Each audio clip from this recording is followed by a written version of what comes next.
I thought we were celebrating our 5th wedding anniversary. I had spent 3 days thinking about what to wear, what gift to bring Daniel, what the evening might feel like. The champagne, the warm light, the comfortable ease of people who love each other gathered in one room. What I didn't know, what I could not have imagined in even my worst moments, was that every single chair in that room had been arranged not for a celebration, but for a reckoning. Every face I kissed on the cheek that evening belonged to someone who already knew what was coming, someone who had sat with that knowledge for weeks, perhaps months, while I sat at home planning what dress to wear. And here's the part that still makes me go cold when I think about it. Even now, even after everything is settled, the divorce papers had been notarized 3 weeks before that party. The date was right there, printed in clean black ink on the first page. Daniel had signed them on a Tuesday afternoon. The same Tuesday he had called me from what he described as a long meeting at work. The same Tuesday I had made his favorite pasta and covered it on the stovetop and hummed to myself in the kitchen, thinking about how steady and good our life was. Eleanor, his mother, the woman who had called me my Clara for 5 years, had orchestrated every detail. She had found the lawyer. She had drafted the timeline. She had booked the venue under a false event name, so I would have no reason to ask questions until I was already seated, already surrounded, already holding the pen she had placed inside the envelope for me. My name is Clara. I was 34 years old when that evening happened, and I want to take a moment to describe what my life looked like before it, because the distance between the before and the after is where this story actually lives. Daniel and I had met at a mutual friend's birthday dinner 7 years before the night of the party. He was seated across the table from me, and what I noticed first were his eyes. Dark brown, steady, the kind of eyes that seemed to be paying real attention. He was an architect. He had a quiet laugh and a habit of pressing his thumb along the spine of books when he was thinking, and I found this so immediately endearing that I spent the first 2 hours of that dinner pretending not to look at him. Within 4 months, we were sharing an apartment. Within 8, he proposed in our kitchen on a Sunday morning while we were still in pajamas, mid-argument about whether scrambled eggs needed cream. I said yes before he finished the question. We married the following spring in a walled garden outside the city. 60 guests, fairy lights in the trees, a 3-piece jazz band that played until midnight. My father danced with me until his knees gave out. My best friend Maya cried before the ceremony even began. By every measure I knew how to use, it was a perfect day, and the years that followed it were not perfect, but they were good, and good felt like more than enough. The house had come 2 years into our marriage. Let me be precise about this, because it matters. The house was mine. My grandmother had left it to me when she passed, a 3-bedroom Victorian terrace on a quiet street lined with copper beeches that blazed red every October. She had lived there for 4 decades, and when I inherited it, I spent 6 months renovating it slowly and with great care, the way you restore something irreplaceable. Bare wooden floors, fresh plaster, every room painted in colors she had described to me in letters when I was small. The house was in my name. The mortgage, which I had taken out to fund the renovation, was in my name alone. Daniel's name appeared nowhere on any document related to that property. I want to be very clear about this, because Eleanor was never clear about it. Not once. Not to anyone. Not in 5 years. Eleanor. I need to describe Eleanor properly because she's the kind of woman who can be misread easily, and I misread her for years. She was 61, a retired school administrator with silver blonde hair kept in a precise, expensive cut, and she dressed the way certain women dress when they want to project authority without appearing to seek it. Good wool, understated jewelry, the kind of handbag that suggests rather than announces.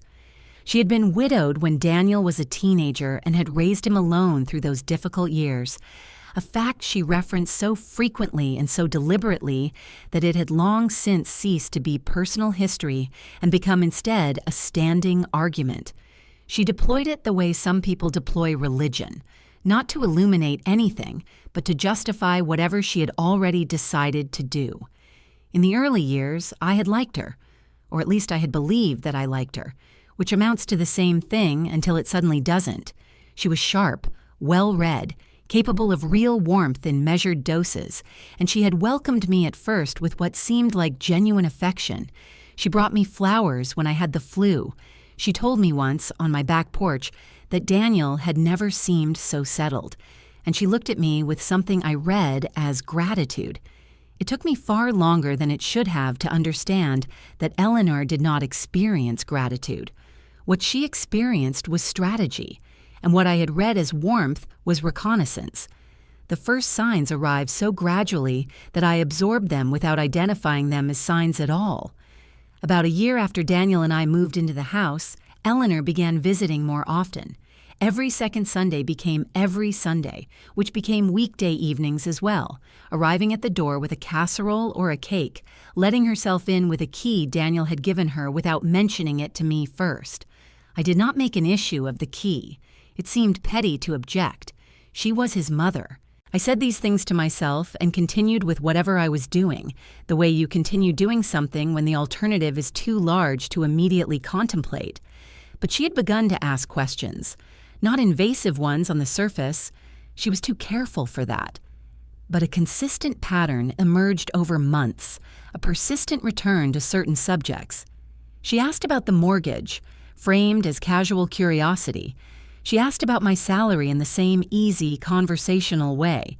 She asked about my grandmother's estate, whether there had been other assets beyond the house, whether it had been properly handled, whether we had looked into its full value. Each time I gave a vague answer and changed the subject. Each time she smiled and moved on. Each time I told myself it meant nothing, because naming what it might mean would require a restructuring I wasn't ready to begin. Daniel said she was simply from a generation that spoke openly about money.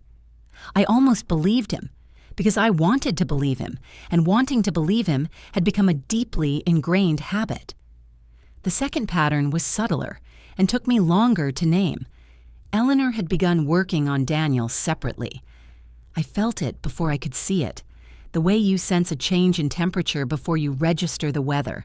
He was different after her visits, quieter, further away. There was a third kind of silence emerging in him alongside the familiar too. Not introversion, not peace, but something that felt like guilt wearing the costume of fatigue. I asked him about it twice. The first time, he said he was tired. The second time, about 6 months before the party, he said his mother was going through something and he was worried about her. I asked what she was going through. He said he didn't want to burden me with it.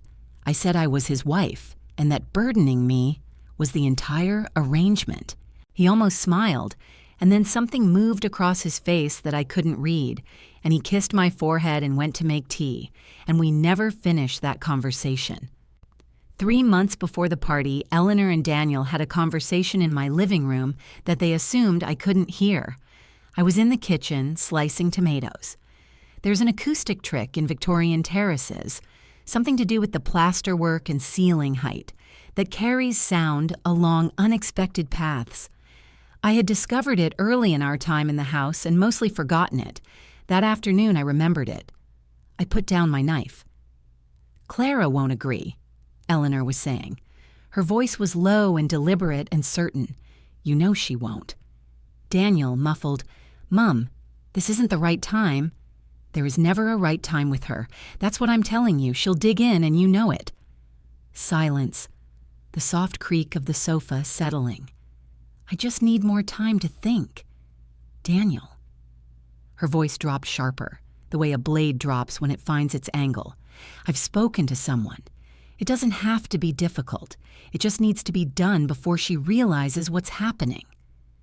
I stood very still with a tomato in one hand and the knowledge of something enormous settling around me like cold water. I thought, she's talking about the house. She's talking about me and the house, and something she wants done that he is not doing. I held this thought carefully, analytically. the way the mind holds things before panic is given permission to begin. Then Daniel said something too low to catch, and Eleanor said, clearly and finally, "Trust me, I know exactly what I'm doing." I washed my hands. I walked back into the living room with a dish towel over my shoulder, and they both looked at me with expressions that were exactly 1 degree too neutral, and I said, "Lunch in 10 minutes," and they smiled, and nothing else was said. That evening, I tried to raise it. I sat across from Daniel at the kitchen table with cooling cups of tea, and I said, "What were you and your mom talking about before lunch?" He said family things. I said it sounded specific. He covered my hand with his, warm, familiar, entirely trustworthy, and said, "Don't overthink it. She's fine. We're fine." I turned my hand over and interlaced our fingers and told myself he was right. I should have pushed harder. I know that now. I knew it then, in some quiet part of me that I had learned over years to politely ignore. The party was in February, a Saturday, second week of the month. The venue was a private dining room above an Italian restaurant we had been to before, for someone's birthday, years earlier. 12 guests, Daniel's sister, Rachel, and her husband, his cousins Nadia and Ben with their partners, Eleanor's close friend Patricia, our neighbors from 2 doors down, and my colleague Anna, whom I had invited myself when Eleanor mentioned needing a few more people on your side. I remember thinking that was an odd way to phrase it, and I filed it under odd and moved on. I wore a dark blue dress. Daniel had helped me with the zip at the back. It always stuck slightly. Standing behind me in the bathroom mirror, his fingers careful and sure, and he kissed the back of my neck when the zip was done. And I smiled at his reflection and thought, 5 years. We made it. We are good. The room smelled of gardenias when we arrived. Eleanor had ordered flowers and mentioned it twice, and for the first hour everything was exactly what it appeared to be. Champagne and warmth and the particular ease of people who know each other well. I moved through the room kissing cheeks and accepting compliments. I did not notice that certain faces were carrying something. I did not notice that Eleanor, positioned at the far end of the room, was watching me with the patient attention of someone who has set a mechanism in motion and is waiting for it to reach the correct hour. We sat. The first course came. I talked to Anna about work. I talked to Nadia about her holiday plans. I refilled my glass and felt warm and at ease, and entirely, completely unsuspecting. The main course arrived. Eleanor stood. I assumed she was making a toast. She reached beneath the table and produced a cream-colored envelope, the thick kind used for official correspondence. She set it on the table with both hands, deliberately, the way you place something that has weight, and she looked at me and said, "Clara, there is something that needs to be handled this evening. We have all discussed it, and we all believe it is for the best." The room went very quiet. Not the polite quiet of people pausing to listen, the airless quiet of people who have already been told what is about to happen and are holding their breath. I looked at Daniel. He was looking at the table. I picked up the envelope. My fingers were already trembling slightly. I hadn't told them to do that. Inside were several pages of heavy cream bond paper bearing the letterhead of a solicitor I had never heard of. I unfolded them. I read the first line. Petition for dissolution of marriage. Daniel's name. My name. The date. 3 weeks prior. And at the bottom of the final page, in Daniel's handwriting, in blue ink, his signature. The room did not spin. That is a thing people say. The room spins. The ground lurches. Reality becomes liquid. What actually happened was precisely the opposite. Everything became extraordinarily, mercilessly real. The smell of the gardenias turned suddenly overwhelming. The sound of someone's fork against a plate was unbearably loud. I felt the exact pressure of the chair beneath me, the exact temperature of the air, the exact distance between my body and the door. Eleanor was still standing. She said, "It's the cleanest arrangement. You'll keep your personal belongings naturally. We're not looking to be unreasonable about this." We. That single word fell on me like a stone dropped from a great height. I looked around the table slowly. Nadia, eyes on her plate. Patricia, very still. Rachel, attempting neutrality and failing at it visibly. Anna, across from me, her mouth slightly open, having come to celebrate a marriage and found herself instead inside its dismantling. And Daniel, whose hands were folded in his lap, whose jaw was set, whose eyes, when they finally came up to meet mine, held something I had never seen in them in 7 years. Relief. Relief that it was finally out. Relief that the carrying of it was over, that the secret had left his body at last, that his mother had done what he could not bring himself to do. He had not been cruel. He had simply been a coward, and he had handed his cowardice to his mother and let her weaponize it, and the result was the same as cruelty in every way that mattered. I put the papers down. I placed them parallel to the edge of the table, very precisely. My hands had gone completely still. I observed this with something like clinical detachment. I stood. I set my napkin on the table, folded neatly, the way you leave things when you intend to be civilized, even when no one else in the room has chosen to be. Eleanor, I said. My voice was entirely level, entirely quiet. Thank you for the flowers. I picked up my bag and coat from the back of my chair. I walked through the dining room, through the restaurant, through the front door, and out into the cold February air. I did not look back once. The cold hit me the moment I stepped outside. February in the city. The sharp, clean kind that doesn't apologize for itself, that gets into your collar and your wrists immediately, as if it has been waiting. I stood on the pavement outside the restaurant for a moment, my coat half on, one arm still searching for the sleeve, and I breathed. In, out. The street was quiet. A cab moved past. Somewhere further along the block, a couple was laughing about something, their voices carrying easily in the frozen air, and I remember thinking that the sound of other people's ordinary happiness is one of the loneliest sounds in the world. I had just walked out of my own anniversary dinner with nothing but my bag and my coat and the specific clarifying knowledge that everything I thought I knew about my life had been quietly, deliberately rearranged without my knowledge. My phone was in my bag. I found it by feel and I called Maya. She answered on the second ring, the television audible in her background. She had told me earlier she was staying in, a quiet Saturday. Wine and something forgettable on a streaming service. She said my name in the way she always said it, a slight upward lilt, a question that was also a greeting. I said, Eleanor just handed me divorce papers at the anniversary party. Daniel signed them 3 weeks ago. I've walked out. I'm standing on the street. There was a brief, precise silence in which I could hear Maya processing this, and then, with characteristic speed, setting emotion aside in favor of what needed to happen. Send me your location, she said. I'll be there in 20 minutes. I sent her the pin. I sat down on a low wall outside a closed florist's shop, still in my dark blue dress, and I waited. I did not cry. What I felt was not grief. Not yet. What I felt was a peculiar, icy clarity, the kind that arrives when the worst thing you have been quietly dreading finally materializes and the not knowing is over.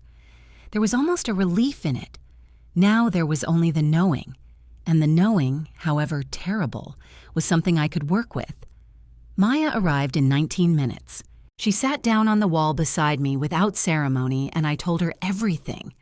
The envelope, the notarized date, Daniel's signature, Eleanor standing at the head of the table, composed and certain, the outcome already in her hands.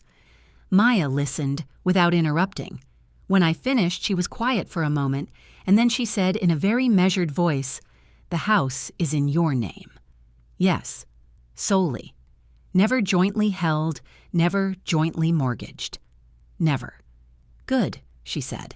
Then here is what you are going to do. Tomorrow morning at 9 o'clock, you are going to sit across from my sister's husband, Richard, who is a family law solicitor, and you are going to tell him everything you just told me. Do you understand? She drove me home. The house was dark when we arrived. Dark and warm and full of the particular silence of a place that doesn't yet know what has happened to it. I stood in the hallway with the lights off, my hand flat against the wall, and I made a decision that was not so much decided as recognized. No one was taking this from me. Not the house, not the 3 years of work I had put into it, not my grandmother's bequest which she had given me in love and trust, and which I intended to honor by keeping it exactly where it belonged. Maya stayed until midnight. After she left, I went to the filing cabinet in the home office and I went through every document I could find. Mortgage statements, title deeds, my grandmother's will, bank statements going back 2 years. I made 2 piles, one to keep locked in my car, one to photograph on my phone. My hands were steady. My mind was working. I was in the middle of this when I heard a key in the front door at 2 a.m. Daniel. He came into the hallway and stopped when he saw the light under the office door. He knocked. He knocked on the door of a room in his own house. And I said, "Come in the same level voice I had used in the restaurant, the voice that had appeared in me that evening and showed no sign of leaving. He looked terrible. Tie loosened, face drawn, jacket over one arm, carrying himself the way people carry themselves when they have done something they cannot undo and have only just fully understood the size of it. He looked at the documents spread across the desk, and then he looked at me. "Clara," he said, "I'm so sorry. Are you?" I never wanted it to happen like that. I told her it was wrong. "And yet," I said. He sat down in the chair on the other side of the desk and put his face in his hands. I waited. I straightened the title deed on the desk with my fingertips while I waited, and the sound of the paper against the wood was the loudest sound in the room. "How long?" I said. He looked up. "How long what?" "How long has she been planning this?" A pause too long. "A few months." "Daniel." He closed his eyes. "Longer, maybe a year. She was concerned about the house not being in my name. She kept bringing it up, and then she found a solicitor herself and presented me with the paperwork and said it was the cleanest solution. She said you would understand in the long run. And you signed them." I thought, "You signed them, Daniel, 3 weeks ago, on a Tuesday. You came home and kissed me and ate the pasta I'd made, and you had signed divorce papers that afternoon, and you didn't say one single word to me." The silence that followed had weight. It pressed against the walls of the room we had shared for 3 years. "I didn't know how," he said very quietly. "That's not a reason. That's an excuse. And it's not good enough." He was crying now, quietly with the helplessness of a man who has understood too late that the thing he feared losing is already gone. I watched him and I felt, and this surprised me, very little. Not nothing. There was something in me that remembered what we had been and registered the distance between that and this. But the grief was remote, like looking at a building that once stood and no longer does. "Is there anything else?" I said. "Anything I don't know yet?" He looked up. "Because I am going to find out, Daniel, whatever it is, and it will be significantly worse for both of us if I find out from a document than from you." He looked at his hands for a long moment, and in that moment I understood, with absolute certainty, that there was. "She contacted a letting agent," he said at last, "about the house. She wanted to know what it would let for. She had a figure in mind, after everything was settled, for how the proceeds would be split." I was very still. "She spoke to a letting agent about my house. She thought, without my knowledge, without my consent, about a property she has no legal relationship to whatsoever." He did not answer. That was its own kind of answer. I stood up. I held my documents against my chest, and I looked at my husband.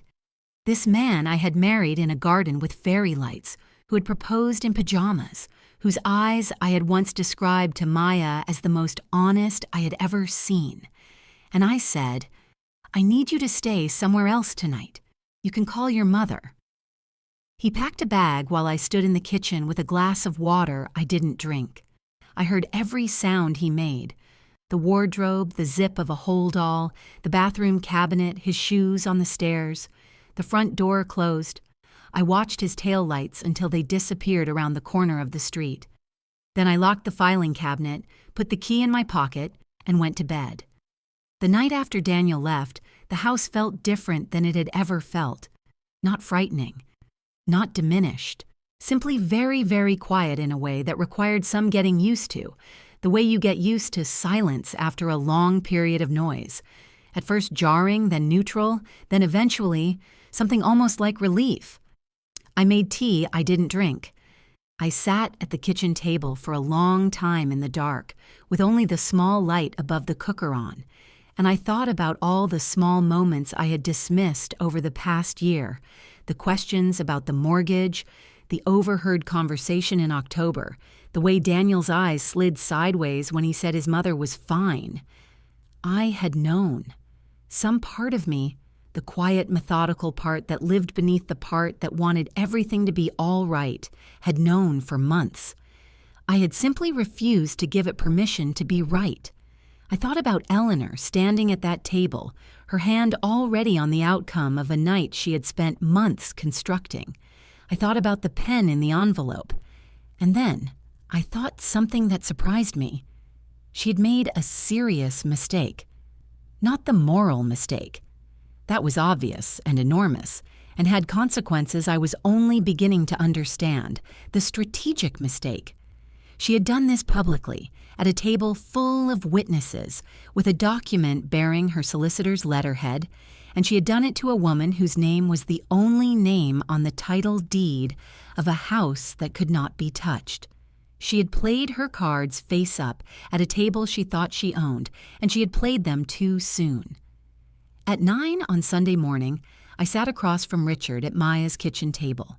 He was lean and quiet and in his 40s, and he listened with the complete attention of someone whose job is to hear things accurately and who stopped being surprised by human behavior long ago. When I finished, he looked at his notes and then at me. "The house is not a marital asset," he said. "Inherited before the marriage, held solely in your name, never jointly mortgaged. No court would divide it. What Eleanor's solicitor has filed is designed to frighten you into a settlement. Did you sign anything at the party? No. Then don't sign anything. Not the divorce petition, not any addendum, not anything, until I've reviewed it. I also want the name of that solicitor." He paused, glancing at his notes. "And I want you to write down every conversation Eleanor has had with you about the property. Dates, what was said, as much detail as you can recall. That record matters." I wrote 3 pages that afternoon at Maya's table while she made soup neither of us thought about eating. By Thursday, Richard had filed a formal response. But the story was not finished. Not quite. 2 weeks later, Richard called me on a Tuesday afternoon and said there was something in my financial documents he needed to ask me about. A savings account. A joint account in both my name and Daniel's, holding £11,000. I had no memory of any such account. I called Daniel that evening. He answered immediately in the careful way he had been answering since the night he left. Quickly, with the attentiveness of a man who knows the ground beneath him is uncertain. I said, "There is a joint bank account in our names with £11,000 in it. I did not open this account. I did not sign anything to open this account. What is this, Daniel?" The pause was the longest he had given me yet. "My mother set it up," he said at last. "She said it was for household expenses. She said you had agreed." "She said I had agreed. She said you'd discussed it. Daniel, I have never agreed to any joint account with anyone, which means she either forged my signature or your bank has spectacularly failed in its duty of care. Which is it?" He was quiet for a very long time. Then, very quietly, "I don't know." Richard escalated within the hour. The bank's fraud team was contacted within the day. Their review, completed in 72 hours, confirmed that the account had been opened with a signature that did not match mine on file. The matter was referred to the police. Eleanor was interviewed by a detective constable on a Thursday morning. She maintained initially that she had my verbal agreement and had handled the paperwork on my behalf, then pivoted to claiming Daniel had authorized her to act for me. The detective explained patiently that this was not how joint accounts worked. Eleanor requested a break in the interview and did not offer any further substantive comment. The investigation also revealed that the £11,000 had not appeared from nowhere. $8,000 had come from Daniel's salary over 14 months, transferred by Eleanor, who had access to his online banking and had been managing his accounts as a favor since a difficult period 3 years earlier. She had been directing his finances in secret, building a fund she intended to deploy in exactly the situation she was engineering. Daniel, when he understood the extent of it, cooperated fully and without being asked twice. It did not salvage anything between us, but it told me something about how thoroughly his mother had worked around him as well as around me. Eleanor received a formal caution for the forged signature. Her solicitor withdrew. The divorce proceeded without the property claim. The house stayed in my name as it had always been. I saw Eleanor once more by accident on a gray Tuesday afternoon outside a supermarket. She was dressed exactly as she always was. Good wool, understated jewelry, silver blonde hair arranged with its usual precision. But something about her was different. She looked diminished. Not remorseful, not transformed, simply smaller than she had been, like a woman who had been very certain of her own capability for a long time and had recently been given cause to revise it permanently downward. We stood on the pavement and looked at each other. She said, "Clara." I said, "Eleanor." And then I walked to my car and drove home. 8 months after that party, I repainted the back bedroom. One Saturday in October, the copper beeches on the street blazing red through the window, exactly as they had every October since my grandmother's time. I spread a dust sheet on the floor and opened a tin of paint. Warm terracotta. My grandmother would have approved. Maya came over in the afternoon and sat on the dust sheet with tea while I worked, and we talked about her work and a film she'd seen, and whether I should put shelving along the east wall or leave it bare. The room smelled of fresh paint and beeswax candles, and the October light came through the glass at its particular low angle, golden, unhurried, entirely without apology. And I let myself exist in it for a moment. The smell, the light, the sound of Maya talking, the quiet weight of the roller in my hand. The house was mine. It had always been mine. Outside, the copper beeches were doing what they had always done, and the light was doing what it had always done, and I was doing what I intended to keep doing, standing in a room that had been my grandmother's and was now mine, making it exactly what I wanted it to be. I have learned, this year, the difference between the person who holds the door and the person who holds the deed. I used to confuse them. I do not confuse them anymore.